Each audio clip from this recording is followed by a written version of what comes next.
대부분의 사람은 이 그림 속의 인물을 10명도 알지 못합니다. 나는 아니라고요. 그렇다면 잠시 영상을 멈추고 아는 인물을 세어보세요. 이름을 정확히 아는 인물이 몇 명인지 댓글에 숫자만 남기고 다시 재생 버튼을 누르세요. 이 작품은 이탈리아 화가 루이지 사바텔리의 올림포스의 신들로 피렌체의 피티 궁전 천장에 그려져 있습니다. 그리스 신화의 중심 인물 40명을 표현한 그림입니다. 과연 누가, 어디에, 왜 그 자리에 있는 걸까요? 지금부터 그림 속 인물들을 한 명씩 알아보겠습니다.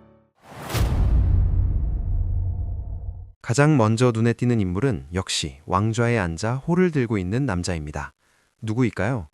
네, 하늘과 번개를 다스리는 신들의 왕, 제우스입니다. 그를 상징하는 독수리가 옆에 자리하고 있죠. 왼쪽 아래에서 삼지창을 들고 있는 남자, 제우스의 형제이자 바다의 지배자, 포세이돈입니다. 그의 상징인 삼지창은 해일뿐 아니라 지진까지 일으킨다고 전해집니다. 그리고 반대편, 팔짱을 끼고 앉아있는 남자, 그의 다리 사이에는 저승의 문을 지키는 머리 셋 달린 개, 케르베로스가 엎드려 있습니다.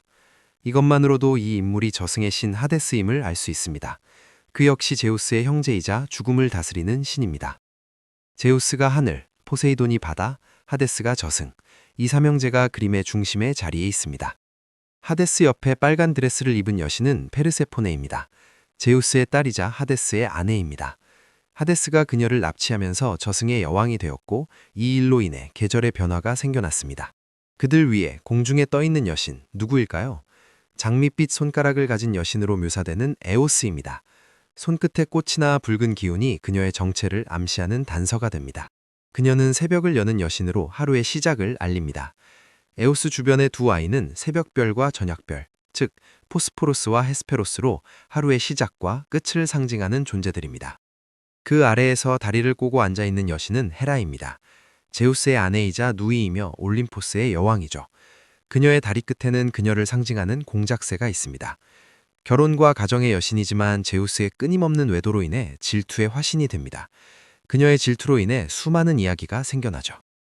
헤라 뒤에 서 있는 날개 달린 여신은 이리스입니다. 무지개의 여신이자 신들의 전령입니다. 특히 헤라를 보조하는 존재로 자주 등장합니다.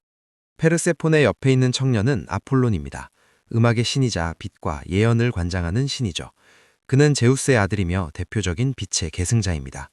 아폴론 뒤에 있는 인물은 그의 아들 아스클레피오스입니다. 치유와 의술의 신이죠. 앞에는 그를 상징하는 뱀 지팡이도 보입니다. 활을 옆에 둔 여신은 아폴론의 쌍둥이 누이 아르테미스입니다. 사냥과 순결, 달을 상징하는 여신이죠. 이마에 그녀를 상징하는 초승달 표식이 있습니다. 아르테미스 뒤에는 전대 달의 여신 셀레네가 보입니다. 셀레네와 아르테미스를 동일시하는 견해도 있지만 둘은 엄연히 다른 존재입니다. 사자 가죽을 두른 근육질의 인물은 헤라클레스입니다. 그 역시 제우스의 아들이며 그리스 신화의 대표적인 영웅이죠. 그는 죽은 후에 신이 되었습니다. 그 옆에는 제우스와 헤라의 딸이자 청춘의 여신인 헤베가 다정한 모습으로 있습니다. 헤라클레스가 신이 된 후 그의 아내가 되었죠. 제우스의 왼쪽 위, 횃불을 들고 하늘에 떠있는 남자는 태양의 신 헬리오스입니다. 그는 매일 하늘을 가로질러 세상을 비춥니다. 하지만 아폴론이 헬리오스의 뒤를 이어 태양의 신이 되었다는 얘기도 있습니다. 아르테미스가 셀레네의 뒤를 이었다는 얘기처럼요. 잔을 들고 있는 소녀는 가니메데스입니다. 제우스가 사랑한 유일한 남자이며 올림포스로 데려온 존재죠. 인간이었지만 지금은 신들의 왕과 살면서 신들의 수를 따르는 역할을 맡고 있습니다. 그 옆은 지혜와 전략의 여신 아테나입니다. 그녀는 제우스의 머리에서 태어난 딸입니다. 제우스가 가장 신뢰하는 자식이라고 하죠. 날개 달린 모자를 쓰고 지팡이를 든 남자는 헤르메스입니다. 신과 인간 세계, 심지어 저승까지도 자유롭게 오가는 신들의 전력입니다. 망치를 든 신은 헤파이스토스입니다. 불과 기술, 대장장이의 신이죠. 그 역시 제우스의 아들입니다. 가장 못난 신이지만 가장 예쁜 여신과 결혼했습니다. 그 곁에 눈길을 뜨는 여신은 아프로디테입니다. 사랑과 미의 여신이자 욕망의 여신입니다. 그녀의 탄생 이야기는 수많은 예술가들에게 영감이 되었습니다. 둘은 부부이지만 등을 돌리고 앉아있는 모습에서 그들의 관계를 짐작해야 합니다. 아프로디테가 바라보는 인물은 전쟁의 신 아레스입니다. 아프로디테의 연인으로 잘 알려져 있죠. 제우스가 가장 싫어하는 자식이라고 합니다. 황금 화살을 들고 아프로디테의 품에 안긴 아이는 에로스입니다. 이 화살로 인해 수많은 사람들이 가슴앓이를 해야 했죠. 사랑과 미의 여신과 전쟁의 신 사이에 태어난 신 에로스. 그래서 사랑은 전쟁인가 봅니다. 아프로디테 뒤에 있는 세 여신은 카리테스입니다. 이름은 각각 아글라이아, 에우프로시네, 탈리아입니다. 아름다움, 기쁨, 우아함을 상징하는 존재들이죠. 그녀들 역시 제우스의 딸들로 전해집니다. 표범무늬의 옷에 포도매향의 화관을 쓴 신은 디오니소스입니다. 축제, 술, 광기, 해방의 신이죠. 그도 제우스의 아들입니다. 옆의 여인은 그의 아내 아리아드메입니다. 인간으로 태어났지만 디오니소스에 의해 신의 반열에 올랐죠. 아레스 아래에 구름에 몸을 숨긴 인물은 누구일까요? 옆에 놓인 회항목가지로 그의 정체를 유추할 수 있습니다. 바로 여기에 불을 붙여 자신이 만든 인간에게 불을 선물한 프로메테우스입니다. 벼이상머리의 여신은 풍요와 농경의 데네테리입니다. 그녀는 제우스의 누이이지만 그와의 사이에서 페르세포네를 낳았습니다.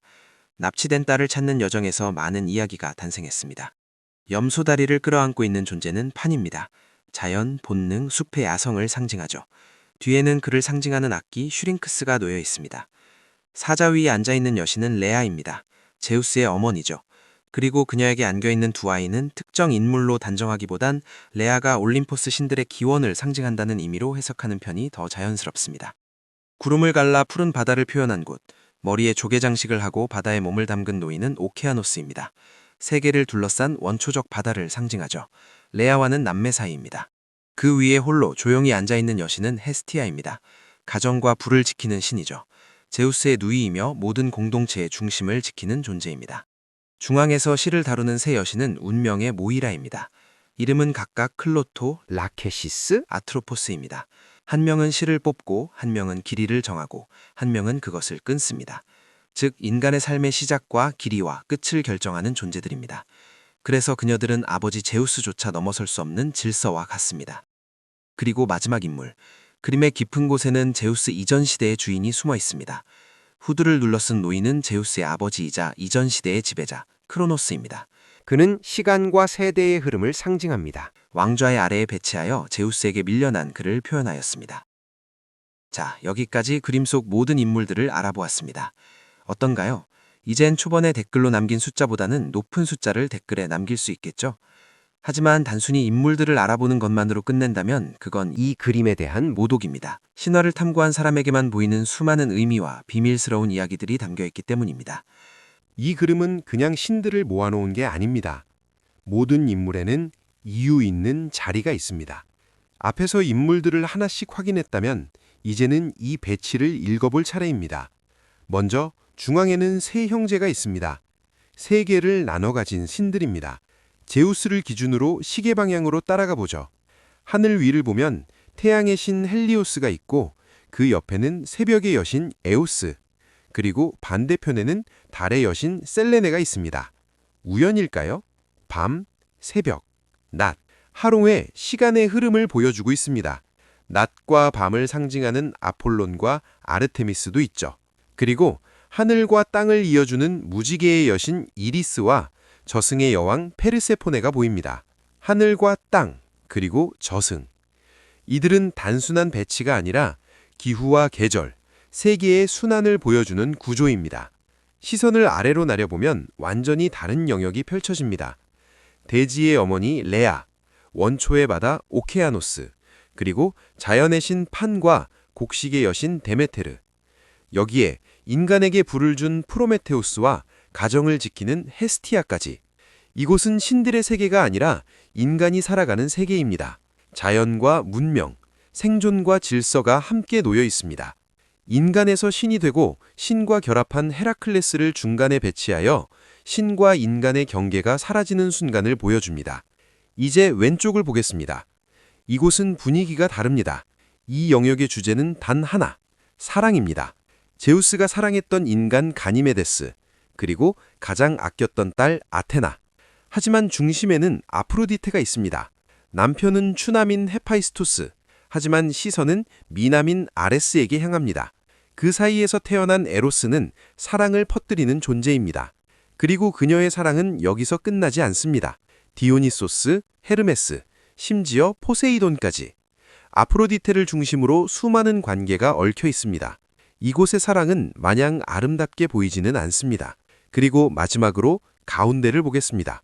이 모든 것의 중심에는 시간의 신 크로노스와 운명의 여신 모이라가 있습니다.